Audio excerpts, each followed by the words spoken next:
Welcome to tonight's forum for candidates seeking 3 school board seats on the Jefferson City School Board on the April 4th ballot. I'm Gary Castor, editor of the Jefferson City News Tribune, and I'll serve as moderator of tonight's forum. I want to take this opportunity to thank the city for the use of the council chambers, as well as their assistance in live streaming this forum. Some of our audience is here in the chambers with us. Some of them will be watching through our website. Prior to tonight, the 5 candidates were advised the rules of the forum. They were told they would be provided an opportunity for an opening statement. We would have a round of questions, and then they would have a closing statement for each one of them. Seated next to me is Lane Strassner, News Tribune Community Engagement Editor. She will serve as the timekeeper for their responses. None of the questions were shared with the candidates before the forum. During the course of the forum, I may ask a candidate a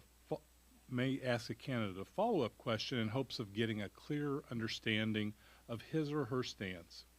A candidate may also be granted time to respond or rebut an answer from a previous question. So let me introduce the candidates for tonight's forum. So on my left is Mike Harvey.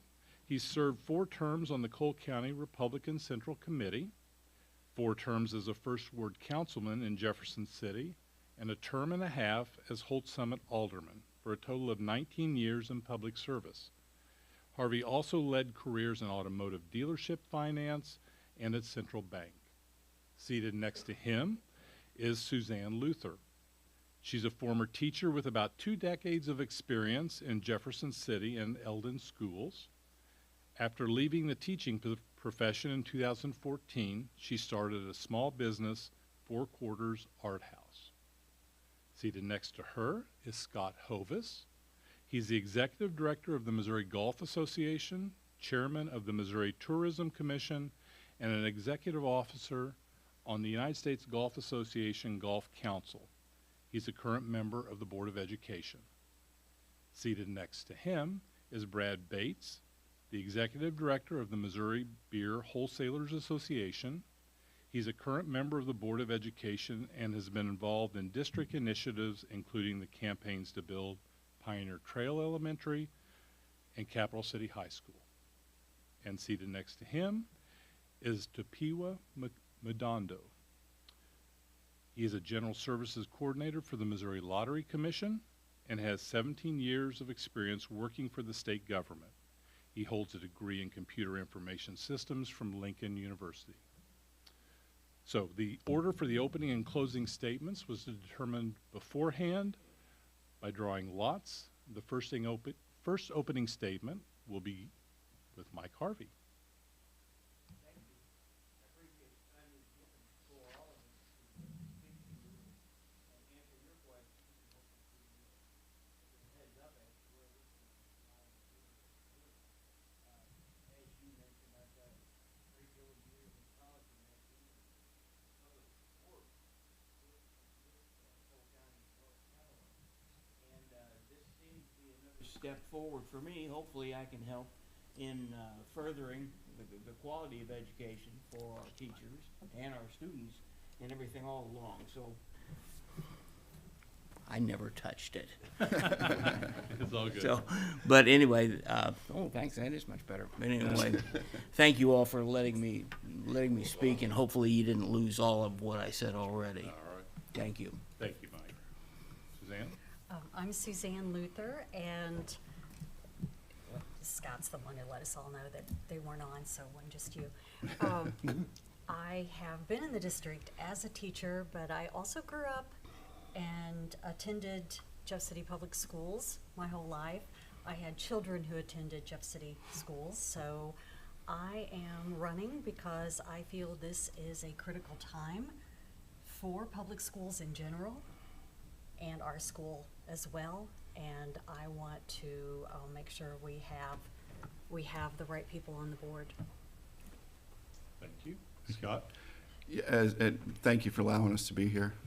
Good to see everyone tonight and everyone back at home tonight watching. As he said, my name is Scott Hovis. I grew up in Jeff City. I'm a graduate of Jeff City High School in 1992. I have I have a daughter who first graduating class of Capital City High School, and I have a son who is a 7th grader at Lewis and Clark right now. Both my parents were educators in this district, so this district is very important to me. I've been on the board for the last 6 years, and I think we've made a lot of progress in the last few years with items that needed to be attended to. And I'm hoping that I can serve 3 more years and allow the process to keep moving forward. I see a lot of positives in our district for the future, and I would like to be a part of that. So thank you. Thank you. Brad? Good evening, Mr. Castor, and welcome, everyone. Thank you very much for having us. So I was born and raised in Jefferson City. I am the 4th generation, my wife and I, 4th generation Jefferson City Public School attendees. My kids are 5th generation. I first became interested in the school board probably about 4 or 5 years ago. I felt there were some opportunities that we could improve on, namely academics, behaviors, and transparency. And in the 3 years that I've been on the board, along with Mr. Hovis's help as well, I believe we've done a great job and had a lot of positive gains in those areas. I still think there's more for us to do, so it encouraged me to seek another 3-year term. Very good. Tapiwa? Hey, thank you. My name is Tapiwa. I wasn't born here. I was born in Zimbabwe, and I currently live in Old Summit. I'm a 1998 Jeff City graduate. Basically, I've been here in Jeff City for like 26 years, and I would say that I see a lot of things, good things going on in just public schools, and I would like to continue that. So that's why I'm running. All right. Well, candidates, let's get into the questions. So we're going to start with Suzanne. So what should be the main objectives of a public educational system? Well, I think the focus should always be on the children, all the children, every child. And I think that also bleeds over into we take care of our teachers, and we make sure that what they're learning is preparing them for success in their adulthood and being contributing members of our community. All right. Scott, same question. So yeah, public education. Can you repeat the question one more time? Sure. What should be the main objectives of a public educational system? So the main objectives is to make sure that each and every kid has an opportunity for a great quality education. That is the job of the public, to make sure that we are providing those kids the opportunity to be able to be successful once they leave the classroom, whatever route they want to go, a 2-year college, a 4-year college, or straight into the business world. We got to have good quality teachers, which we do, to be able to provide that. And so, it's the main objective of ours to make sure each kid has that opportunity. All right. Brad, same question. In my mind, the main objective of public education is to educate the kids and make them ready for the world once they graduate. There's many ways that can be done. I think a number of years ago, we used to have a cookie-cutter approach and just assume that kids would either graduate high school and then go get a job, or perhaps would go to the 4-year college. I think the world has changed quite a bit, and we need to adapt to it in order to provide better education for kids, and realize that not always is the 4-year college approach the best opportunity for a kid. It may be a technical college. It may be something that they learn through our Nichols Career Center. I think we're making great strides with our soon-to-be open STEM school, and the possibility of expanding what we offer for Nichols Career Center. I think it will only help our students that much more, because let's be honest, if a kid doesn't have a high school diploma or a path when they get out of high school, there's no do-over, there's no second chance. So that's why I'm so passionate about public education and how we can reach these kids to give them the best opportunities to have a successful life. All right. Tapiwa. I believe like the main objective is to provide the highest quality of education to all Jeff City children, and that I can afford them the fairest chance after high school, if they decide to go to 2 years, if they decide to go to a 4-year college. And I think that's the main, objective to what your question was about, the board's objective for high school, for students or children. Sorry. I think that's it. All right. Mike? I truly believe that equal opportunity in education for all students. I think in a lot of cases students get left out, and I wouldn't know where to place any kind of fault for that. But I think that we need to turn out the best quality product we can with all students by the time they reach the goal, the 12. That's the time when they need to move on, either to 4-year education or technical illustration or education. I think either one of them is very important, and we need both. And so I think it's real important that we make sure that no student is left in the wings. Very, very important to me. Okay. Let's go to our second question. So we'll start with Scott. How well has JC Schools measured up to meeting those objectives that you just laid out? What are the main areas it needs to improve, and how should those improvements occur? Well, I feel like they've done a really good job in the last few years. If you look at what we're producing, one of the greatest things being a part of the board is sitting at graduation and listening to these kids whenever you hear how many credit hours, AP credit hours, that these young kids are getting when they walk across. A lot of them are, already past their freshman year of high school, college, into a sophomore year. And we're one of the only school districts around that will offer over 30 of those credit classes. And that's a huge step in the right direction to allow our kids to be prepared for college. So I think that we have done a great job of doing that. I know there's improvement. There can never be satisfied. Once you are satisfied, you're going to be passed up in anything you want to do in life. So we always got to be looking outside the box for better ways. So I feel like as a district we are doing things correct and moving the needle in the right direction. Okay. Brad? Would you please repeat the question? Sure. How well has JC Schools measured up to meeting the objectives you laid out? What are the main areas it needs to improve, and how should those improvements occur? We have definitely improved the educational opportunities for our kids, our students. Just looking at the graduation rate over the last 5 years, it's steadily inclined until this year we had a 90% graduation rate, which is the highest in 30 years. Now, in my mind, that's certainly reason to celebrate, but we have 10% of the kids that didn't make it. And the 10% of those kids are going to probably struggle for the better part of their lives, and we need to figure out a way to try to reach those kids so that one day, we may never have a 100% graduation rate, but that has to be our goal.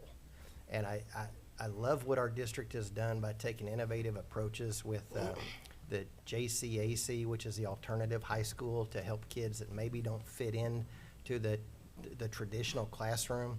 As I mentioned earlier, Nichols Career Center is a great opportunity for kids, and currently we have 13 school districts that send their kids to Nichols to participate in classes like welding and electronics and auto body. And when the bond issue passes this April, it'll increase to include courses like cosmetology. So all those kind of things we can do to reach kids and spur their interest to want to stay in school, because that's the goal. We've got to try to reach 100% of our kids. Piwa? Excuse me. Thank you. I believe that's a well done job well done by Jeff City currently, but I think we've made good investments, and we need to continue making those good investments. And I'm gonna use for an example, like when my nephew graduated from JC, he had 17 hours of college credits, and basically now he's done with that at MU, and that's one of the good things that been going on at JC. And as far as like more investments, like they have mentioned, with the Nichols Career Center, that kind of stuff, because not every child wants to go to, let's say MU or Lincoln or wherever. They can just take some courses there and go straight to the workforce. And that's great. And I think we need to continue more stuff like that. And I hope to be a part of it, and that's it. All right. Mike? Would you read the question one more time for me? Sure. please? How well has JC Schools measured up to meeting objectives? What are the main areas it needs to improve, and how should those improvements occur? Not being on the board kind of puts me on the outside of that box a little bit, but I would have to say that as much attention as we can give to staff and faculty to present the best product we can for the student, and start looking at them much young, middle school, before they even get to high school. I think it's a fine time to start finding out where a red flag may go up, and that we need to start working and make sure we turn the best product we can early on with these students, because we need to turn out a very good crew, and I think that's good for our community. The better we do in high school, the better citizen we have outside of high school. Okay. Suzanne? I think everybody who has spoken has provided details of how our district has done well in the past and is doing better as we move forward. I think the trend behind all of this is the district as a whole has been somewhat ready to adapt. Like what does this next generation need that maybe this generation didn't? And I think that shows up with the extra programs we have coming out of the Nichols Career Center. I think that was a great example of getting the input of the community. What do our kids want? What do they need? And I think as far as improving what they're already doing, the Kids First, no tax bond that's massive. I mean, because if we're moving into that, what the needs are in the employment field and what our kids need as students, providing the childcare, the preschool opportunities goes to what you were just saying about how do we start early as possible, getting these kids ready for when they leave school, and we have an opportunity to get that in right now, and it's not a tax increase. So I think they're doing very well, and I think as far as areas of improvement, that would go a long way to covering those gaps. All right, so next question, we'll start with Brad. What's a parent's role in education? Is there a point where it ends and the teacher's or the district's role takes the lead?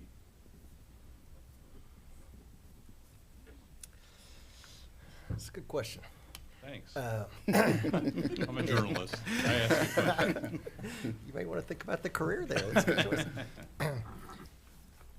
I would say that's a different answer for every child and every family that we encounter. In an ideal world, the parents, we would be a good supportive home at where when the child comes home and they can work on homework together and can continue what the teacher has taught them for the day. We do realize that not everything is perfect and not every kid has that same opportunity at home as others do. So a parent's role is crucial, and the more we can get parents involved, the better off our kids and our schools are. It will just brim with success. Oftentimes that's not exactly a possibility to do that. So a teacher does have to step in and does have to be a role model and also a teacher to them and help a student understand that there are consequences for actions, that you can't just simply blurt something out or to make some statement. So at times our teachers are also serving another role, and that's a guidance counselor and a disciplinarian for our kids. So I think it would be easy to say that it's a different measurement for each family. Piwa. Parents wrong. Parents should always be involved, and supporting and following up with what's going on at school, and then also, it's as simple as check grades, show up to parent-teacher conferences, that kind of stuff, and if your child gets in trouble, make sure that we have some consistency with, okay, he gets in trouble at school, and when he gets home, he gets consequences, which is, meant both ways. If he goes to ISS, I guess that's what it is. But we just hope you don't just go home and play video games all day, because that's almost like a reward. So I believe that, yes, parents should be involved 100%, and it's very important that they are involved, just talking to their children and making sure that they follow up and make sure that, we have some consistency. And I think that's probably the most important thing, being consistent. So. Okay. Mike? I think parents and their children, let's talk about back to diapers. When that child starts to have to be polite, courteous, obeying the rules, that's the time that has to start. If you don't do it, if you're too busy, parents being too busy with their own lives, and they neglect the children, by the time they get to school, all those wasted years are going to reflect on how they treat staff and faculty, and that's wrong. It should not be the job of school staff to teach these children how to mind and behave and be polite and learn. That's what they're there for. The teacher's there to teach, not to babysit these children. And that goes as far as the children, way past commencement. It never ends for a parent. There is no finish line when it comes to taking care of your kids and making sure they move on in their lives the way the parent expects them to, how my parents expected me to.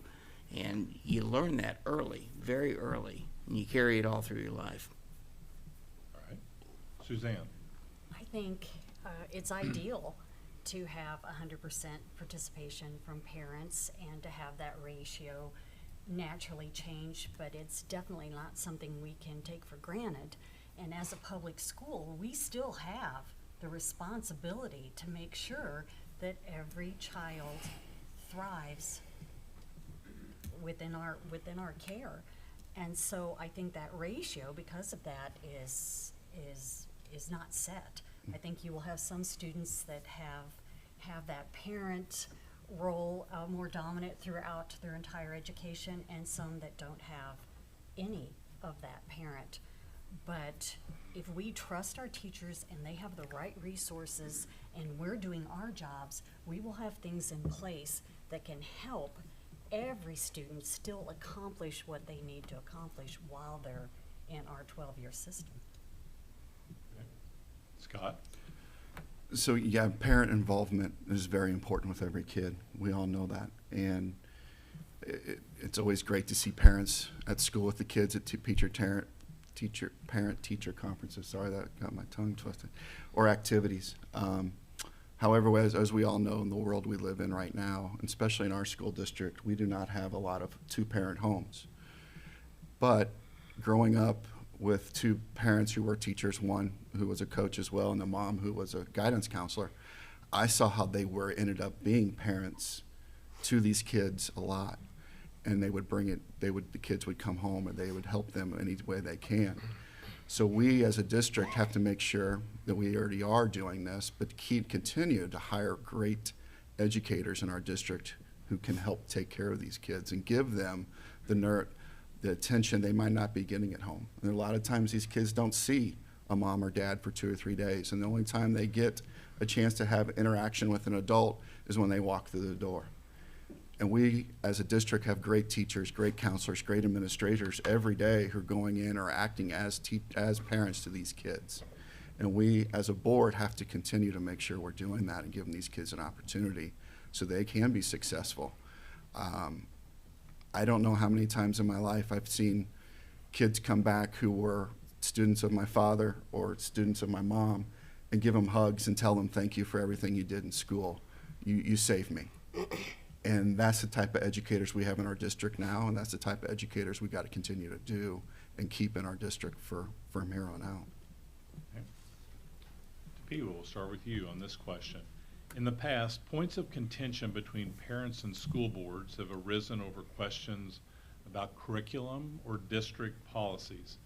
Realizing that not all parents are going to agree on some of these areas, what should drive the board's decision when facing these issues? I would say what gets our kids a better education. And like you say, I mean, they'll never agree, but somebody has to make a decision on what is best, you know? And I know that right now, there's a lot of, I guess, politics that has, been inserted into schools, and I think that's that's a problem, because some of them probably don't know much about what actually happens in a school, and by saying that, I would say that they'll never agree, but somebody has to make the decision on what should be taught and what can make our kids better citizens in the future. Okay. Mike, same question. That's a difficult question, because the parents obviously have to have a say in how their children are educated, but at the same time, the board is in place and put in place at the vote of the public, so there's got to be some confidence in those folks to make the right decisions. But I still feel that the parents should be able to have a conversation with the board, and all sides should be looked at and discussed and decide, are we right or are they right? Or are the parents right? And what can we do to resolve the problem? Is there somewhere in the middle we can meet? If we're talking about some things that I don't agree with, probably won't bend very easy. But I think in a lot of cases, I'm not always right on things, and parents can wake me up and help me to make a decision that's right for the board and right for the schools and students. All right. Suzanne. Well, we have standards that are determined by the Department of Elementary and Secondary Education, and then we hire teachers who know how to take those standards and make sure that they can differentiate the material so that the students learn it. So the key there, I think, to making sure that parents are happy with that curriculum is communication. And if a parent is upset with what the state of Missouri has determined needs to be taught at that point, then there are other outlets to make it known that they disagree with that. As far as a teaching style, we're a public school, so there are many different ways that they can go about addressing that already exist. And they could talk to the teacher, they can email the teacher. If they need more input, they can bring the administrator in, and there should be ongoing communication.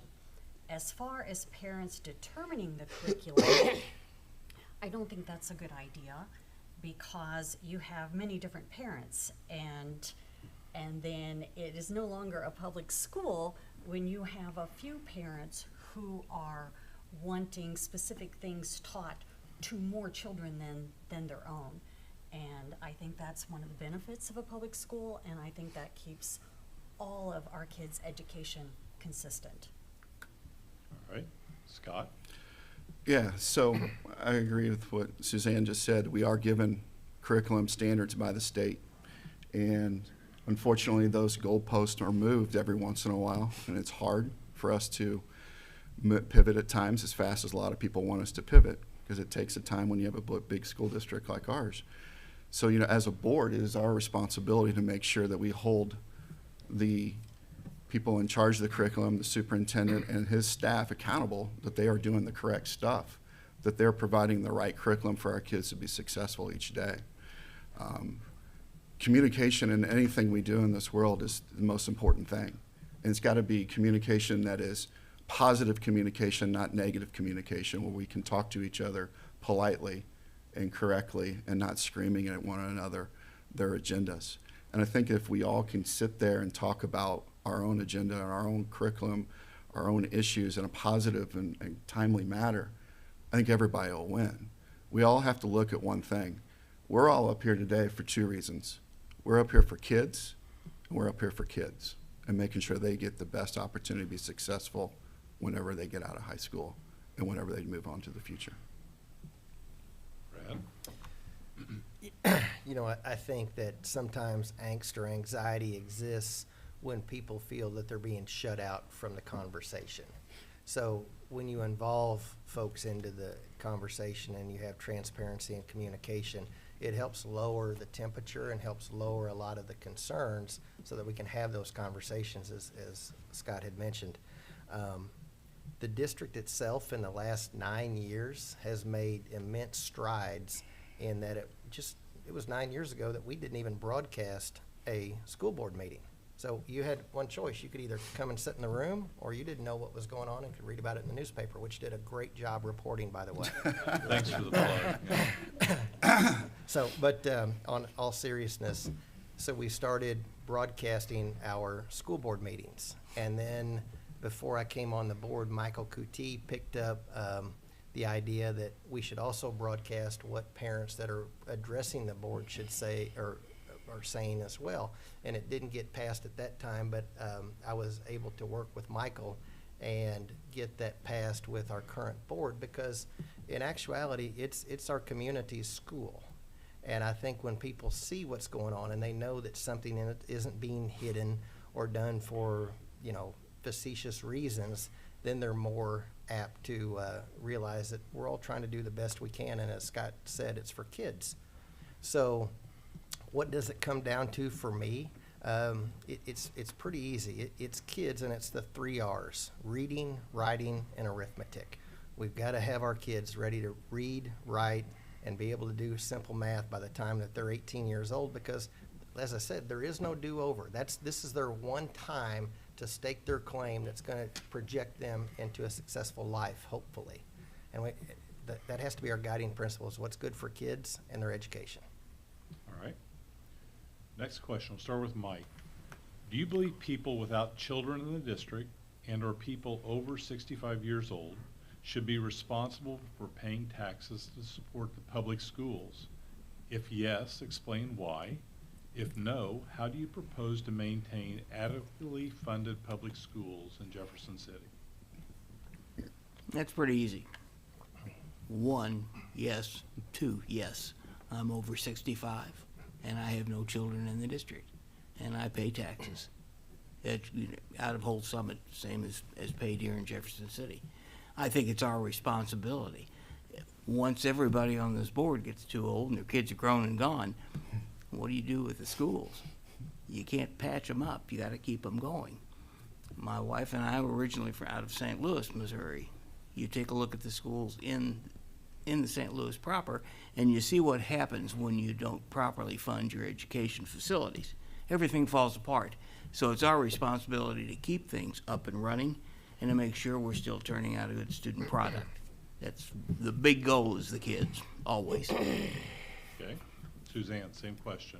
Well, the value of the public schools, if you have to fund your public schools if you want a thriving community.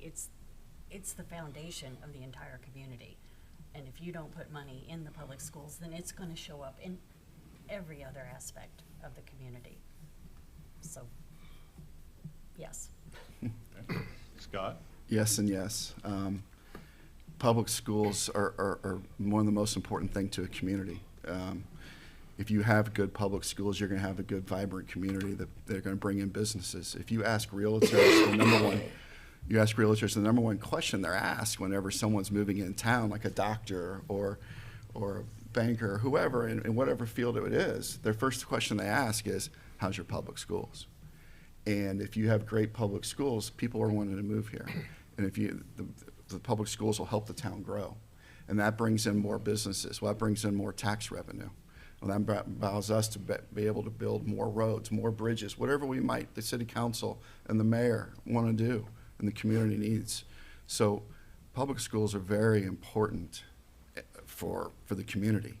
And I understand that, we all have to make sure that we keep that, because it's a win-win for the community when the public schools are good and vibrant. Brad? So one of my favorite sayings is, integrity is defined as the man who plants a tree under whose shade he will never set.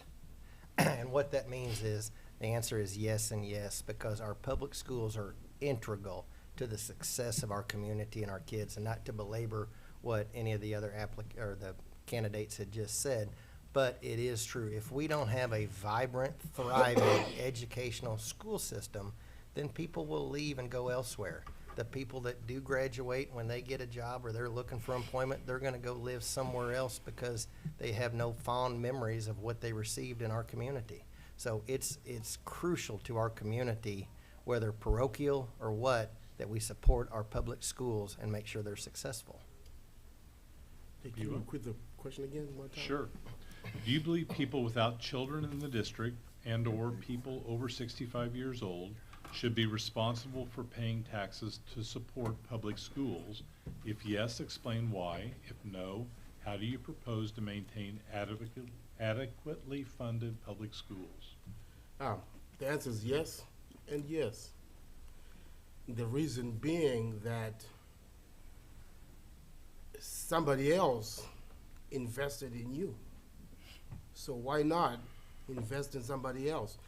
And it's like me at the age of 40 saying, hey, I don't want to pay Social Security no more. Right? Because we pay Social Security and some of us might never get it to 65, so why should I pay? So, that saying, yeah, I mean, you should pay. It's an investment. I mean, we need investments in our schools, and if we don't, then like they say, people just go somewhere else where people are willing to either pay taxes or they'll just go to private schools. So public education is very, very important, and it should be funded, and people should pay taxes, to fund our schools. So. All right. Suzanne, next question goes to you. Okay. A critical piece in budgeting is determining how to allocate limited resources. So how do you go about prioritizing what should receive the most and least budget allocation? Are there current areas in which you think funding should be increased in the district, areas in which funding should be reduced? Well, not having experience on the board, I will be going with my personal experience, or my personal opinion. Definitely the teachers and staff. I would like to see paraprofessionals paid more, because as we deal with different challenges in the classroom, you can talk to a lot of teachers, and a paraprofessional has made or not made their class if there wasn't one. And that also allows our school to then address those needs that we were talking about of the children before that may not have the same resources as other children in the district. I think the resources for the teachers, and those are, I'm going to say those two areas, again, because of my opinion. Now, once I'm hopefully on the school board and I know more about how exactly a budget works for the district, then I can probably be more specific in that answer in All 3 right. years. All right. Scott? So, one of the daunting things you learn when you come on the school board is the budget. It's a huge, huge line item. It's a lot of millions of dollars. And you're not used to seeing those numbers in the real world until you get put in front of it. But my time on the board, and my number one thing each and every time has been to make sure we took care of our teachers, our staff, because they're the most important people, other than the kids. And that is the most, we got to make sure each time we are trying to make sure that we keep them getting a step ladder, a step. You know, we've done that with the budget where we've put in the step ladder this year where the teachers have been getting raises. You know, hopefully this bond issue passes where we can be able to give teachers some more raises. You know, that is probably the most important part, in my opinion, of the budget. There are some other items with busing and funding and food, but at the end of the day, if we don't have good quality teachers walking in every day taking care of our kids, then we're kind of missing out on the boat. So it is it's a daunting thing. It's a lot of work, I will tell you that, to learn. There's a lot of numbers, but I've taken pride in my 6 years now being on it to make sure that we took care of the staff first and foremost, because they are the most important people. Brad? I concur. You invest in people, and it comes back in tenfold to you. My goals are to recruit and retain the very best staff that we possibly have, and that doesn't just include just the teachers. I'm talking the counselors, the support staff, the attendance office, and what have you, because if we truly have great people in those positions, they will benefit our school district many times over. As Scott mentioned, yes, the budget is daunting, it's huge, and it takes a little bit to get a grasp of it, of where you're putting, you know, your dollars, because where you put your dollars is where your priorities lie. And there are certain things, as you can imagine, transportation, food costs, those things that you have to allocate to begin with. So that takes a big chunk of it out and doesn't leave a large amount that you can do things in. But I think we need to focus our dollars on things that benefit our staff, our support staff, and our kids. And wherever we can affect the most of them and get the most benefit for them, that's what we need to do first, and then work our way down. The career ladder was an excellent opportunity for our district to help provide teachers with a little bit more incentive to not only come to the district, but to stay in our district. And that has to be paramount in our goals. Eva? I believe the most important thing is to pay our teachers well. That's one. And then the next thing would be putting money where we know that, you know, it works.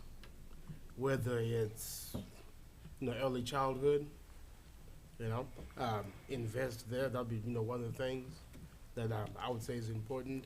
And then even programs that would, let's say, you know, last 2 years of high school, that gets these kids ready to either be in the workforce or college, whatever. So, and I think that would be the most important. So, with that said, just make sure that the money goes to things that work, and most importantly, teachers and staff. So. All right. Mike, same question. Being a councilman here in this room for 8 years, as the new mayor knows, there's a lot of meetings going to go on across the hall over there, and they're all budget hearings. And they all start with a whole bunch of money, and what are you going to do with it? You have to start with your personnel every time. You can't go without the personnel. Now, there's going to be other things that are just as important as personnel. Food costs, transportation, those type of things. But you also have department heads that want. They have a tendency to maybe not get everything they want, because you got to take care of the staples first and then work on as you graduate up. So, like everyone else said, you know, your personnel is your biggest expense, and that's the one that you can't. It's not negotiable. You can't get cheap when it comes to your staff. You just can't do it. Okay. So let's go to our next question. We'll start with Scott. Many of our students do not have access to enough healthy food. What should the school district do to meet this need, if anything? You know, that's a great question, and it's unfortunate to see some of these youngsters that don't have that accessibility that other kids do. But I will say this, our school district's been very good with the Buddy Pack program. There's over 1,000, I don't know the exact number, so don't quote me, but I know it's over 2,000 Buddy Packs that go out weekly to kids. So they have food over the weekend. And that is very important. And our communities, we got a great community that gives money to this program and makes sure that our kids are fed and taken care of. And it's important that a lot of these kids, when they leave, we have a lot of kids in our district, they leave on Friday at lunch. They don't eat again, some of them, again, until they come back for breakfast on Monday. I know that's hard for a lot of people to hear and understand, but it's the truth. And so this buddy pack program that we have in our district is so important. And so we, as a board, and whoever's on it, and hopefully I am, we got to continue to think outside the box of coming up with ways to make sure these kids are fed and they have the opportunity to get food in their bellies over the weekend. So when they come back on Monday, they're not dragging in tired and starving while they're sitting before they walk into class. Brett? It is a good question, and it's something that we've struggled with in the past. Oftentimes, we can't imagine a situation until we've experienced it ourselves, and a lot of us, let's be honest, haven't experienced that type of situation. The Buddy Pack is a tremendous asset for our community. Most recently, we've partnered with the Central Missouri Food Bank with Jamie Wade, and that's been integral in getting healthy type foods available for our kids should they want to take some home on the weekend. And I think it's easy to sometimes folks sit back and say, oh, well, it's just candy bars and things like that. It's not. It's nutritious. It's healthy things that will stimulate kids and help their bodies grow. Additionally, we can't just give. We also have to educate kids as to what constitutes a healthy food. Because oftentimes, if you would have left me as a 13-year-old kid and told me to make a healthy choice, it would have been whatever tasted good would have been my choice. So we need to teach kids in classes real-world scenarios of when you read the side of a box, what do proteins mean? What do carbohydrates mean to you? What do sugars do to your body?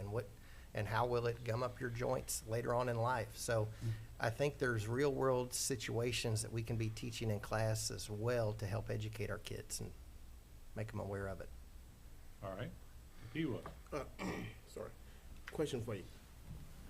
Are we talking about food they have at school, or are we talking about food that they would have when they get home? I would say both. Both. Okay. Yeah. So healthy foods at school. I mean, that's very important, and I guess we could make healthier choices. I'm not a big Pop-Tart guy, but I don't know if they give those at school. But, and maybe sometimes the quickest thing is not always the best thing. But as far as like going home, that's kind of tricky there. And I mean, you don't know what goes on in people's homes, and if kids come to school hungry, I mean, that's sad. And sometimes, I mean, I guess they probably don't say, but maybe a teacher can pick it up, and usually it's done discreetly from what I understand, and that's a good thing. And but it's hard. I mean, it's very difficult because I mean, even if you gave them, gave kids healthy foods, sometimes what they eat at home, when they're able to eat, is not healthy because that's all they know. But I hope or I wish there were maybe programs that are from let's say maybe the food bank or somebody local here in some of the local pantries here, jump in and maybe identify kids that might need this stuff. I mean, need food, and maybe make deliveries on weekends or something like that. That could be something, but it's very difficult. All right. Mike?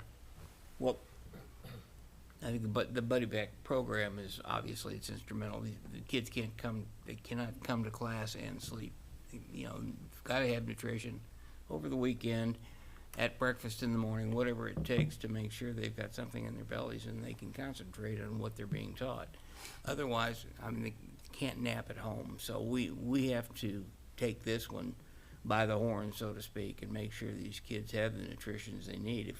If that's part of a curriculum, nutrition, there's nothing wrong with it.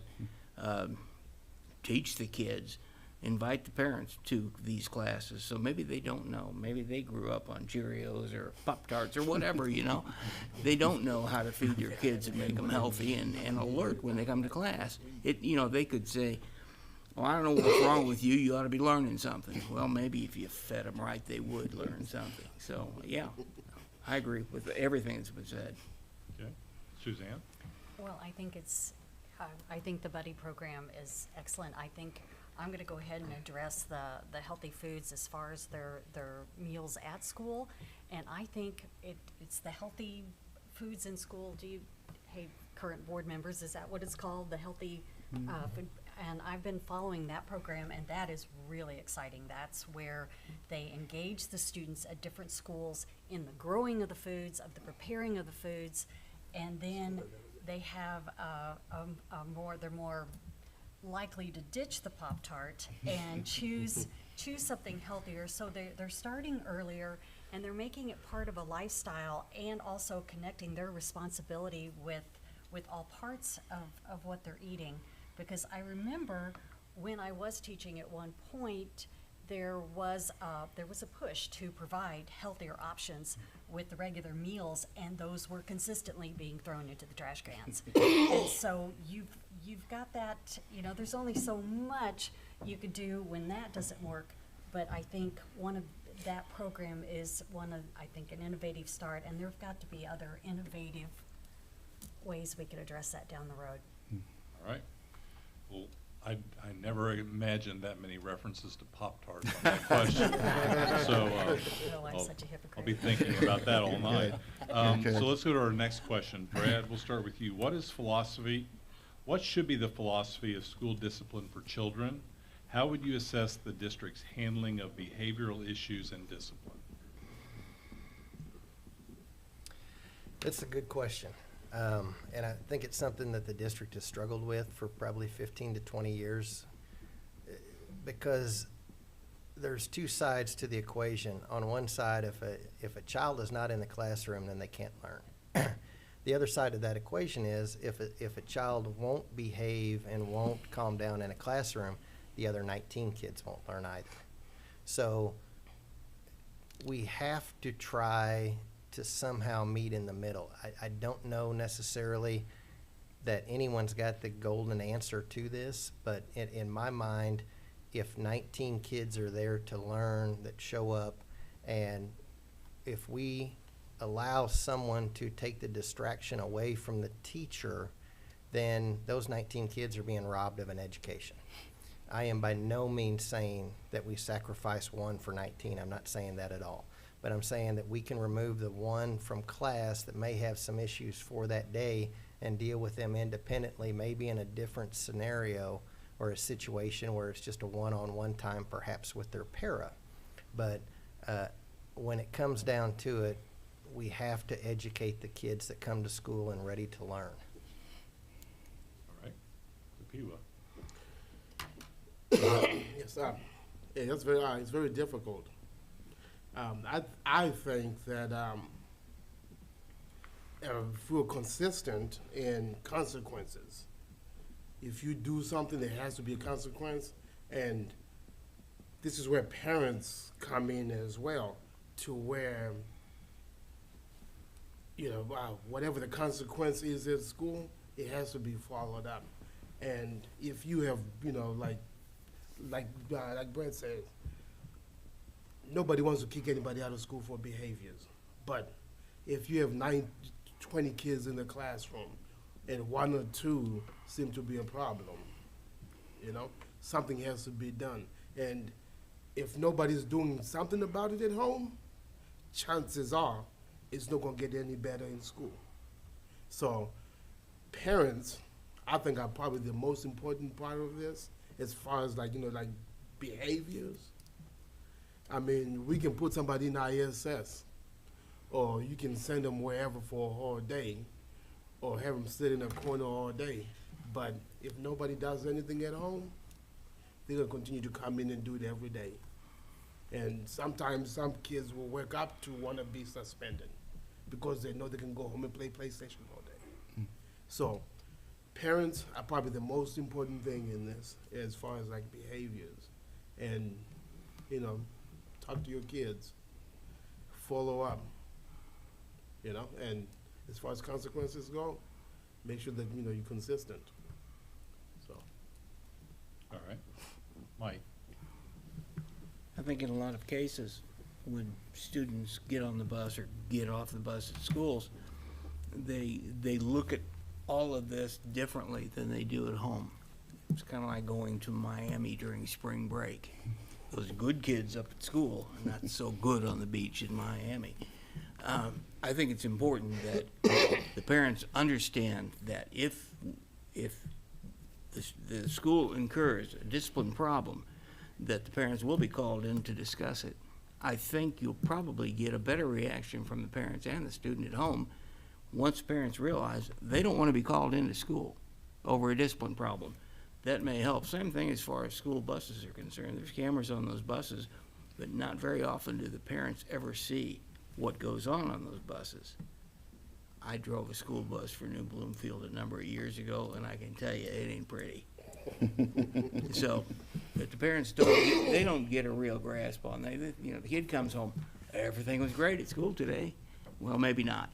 So I think they need to be notified and bring them in as part of the cure, not the problem, but part of the cure. Find out why the behavior is the way it is, and work it out, make it work. Don't put them in detention. That's not gonna help them down the road. Well, sometimes it's necessary, but I think those things can be worked out. Okay. Suzanne? Ideally, you have parent support on this, but again, I think if we're trying to create discipline systems that work, we have to assume we don't have parent support so that we can address those situations where that's the case.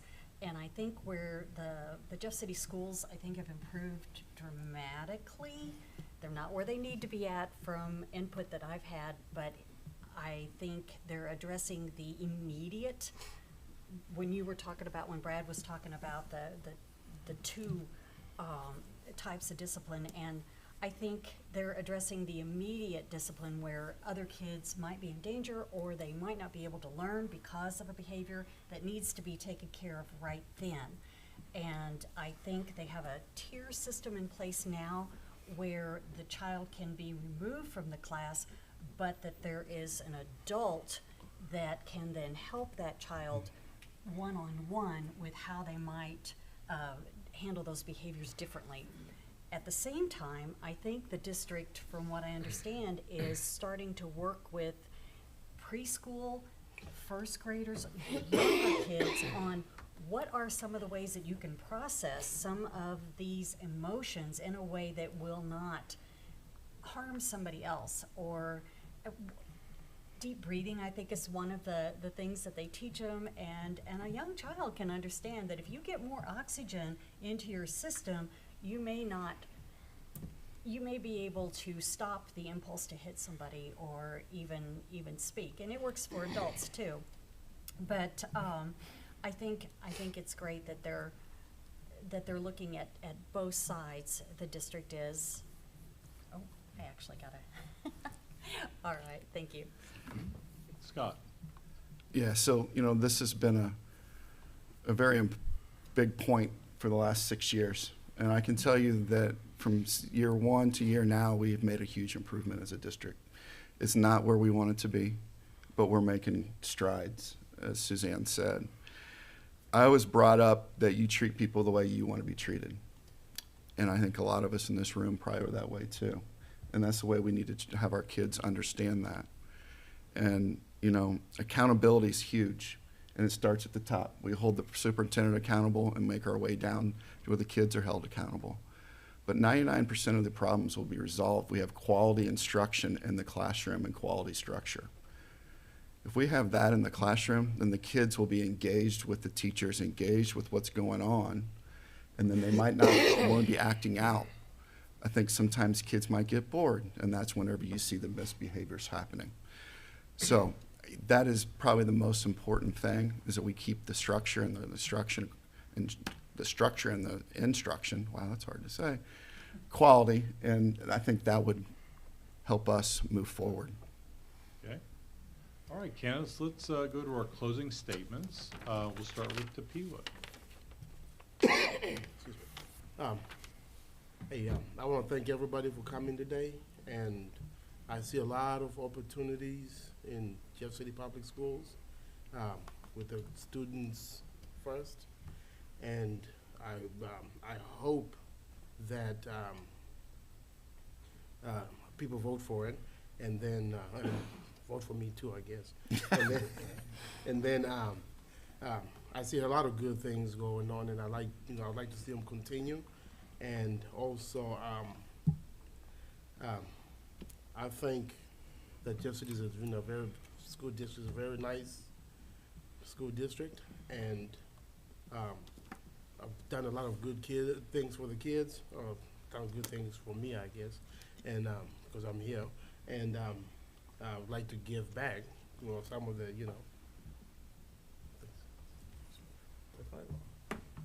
All right.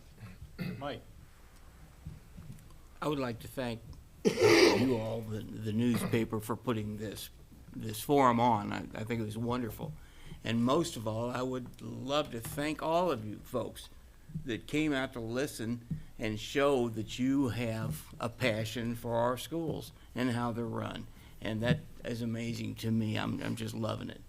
I've sat in this council chamber with 2 people out there before, so it's nice to see the interest that was here this evening. And I hope I have a chance to serve the school board. I certainly would appreciate the opportunity to talk to many of you and look forward to the future. Thanks again. Thank you. Suzanne? Thank you. Thank you, everybody, for showing up for this, and thank you for hosting this. I would like to point out that we've talked about a lot of issues that are in part of the district right now, but I think that it's also important to consider what's happening at the state level. And because of what's happening at the state level, I think there are a lot of distractions that teachers are trying to do the best job they can, administrators are trying to do the best job they can, school boards as well. And I think it's so important that we stay focused, especially right now, on what is best for the students in our district. And that's the main reason I'm running, is because I believe I can stay focused on what's best for the students. Scott? Well, I want to echo their sentiments of thanking you and thanking everyone for being here tonight. Jeff City Public Schools is like family to me. Growing up in this community and having 2 parents and running around the schools for all through my grade school and high school thing, I spent hours and hours there. And I'm proud of the education that I got at Jeff City Public Schools, from the teachers I got it from like a Mrs. Ringo, a Mrs. Arthur. There's so many I can't name at this time. But I ran the first time because it is family, and I want to give back. I'm proud of where I came from. I've had opportunities to leave, and I don't want to leave because I love this community, and I love our schools. And I want to keep giving back to our schools. I want to give back to those people who built the foundation of Jeff City Public Schools, the ones who built us to be where we were. So I just ask everyone, I'd love the opportunity to earn your vote, and thank you. Brett? Yes, well, Gary and Lane, thank you very much for the opportunity, and also thank you to the other candidates for putting your name on the line to put your neck out and try to help something for our kids. I'm very encouraged. I counted in the audience, we've got 23 people here on a beautiful night, and hopefully we've got hundreds more watching online. I would encourage everyone to turn off the news and come and volunteer at our schools. We have a lot more in common than we ever have that divides us. And I've had the benefit, my daughter graduated in 2020, my son's currently in the school district. And if everyone here and everyone watching would just volunteer for one day, just 1 hour, and get to know some of these kids, we have fantastic kids. It gives me goosebumps to talk about them. But oftentimes we never slow down enough because the news is on or something else is diverting our attention or an agenda. Come and just meet the kids, because that's where the magic happens. I walked through the hallways of one of our high schools the other day, and I was amazed at how nice it was. And I said to the principal afterwards, you should have every kid, every parent in this town and every community member walk through these hallways and see what we're doing. It's beautiful. And we can get there, but we need the community's help. So I would encourage you, get involved with our schools and vote for Brad Bates. The shameless ploy at the end. On behalf of the News Tribune, I would like to thank the candidates for participating in the forum. I'd also like to thank the city staff for their assistance in holding and broadcasting it. In addition to stories about the forum in tomorrow's News Tribune, we will be having a variety of other means by which you who are listening can become more informed about these races. We will be asking candidates questions that we didn't get to tonight, and those answers will appear in upcoming issues of the News Tribune. You can still submit questions for these candidates by sending us an email to vote@newstribune.com. Our election coverage for the April 4th vote will be wrapping up Sunday, April 2nd with a voter's guide and other stories about this race and others that you may see on the ballot. We encourage you to check these election resources out, as well as look at our past election coverage at newstribune.com/election. I'll get my plug in there as well, Brad. You know, our society is served best by an informed and active electorate. I would encourage you who are listening to take advantage of these resources and then get out and vote on April 4th. Thank you and good night. Thank you. Thank you. Good luck. Oh, yeah. Pop-Tart, that's always good. Pop-Tart is good. Thank you so much. No, you gotta get,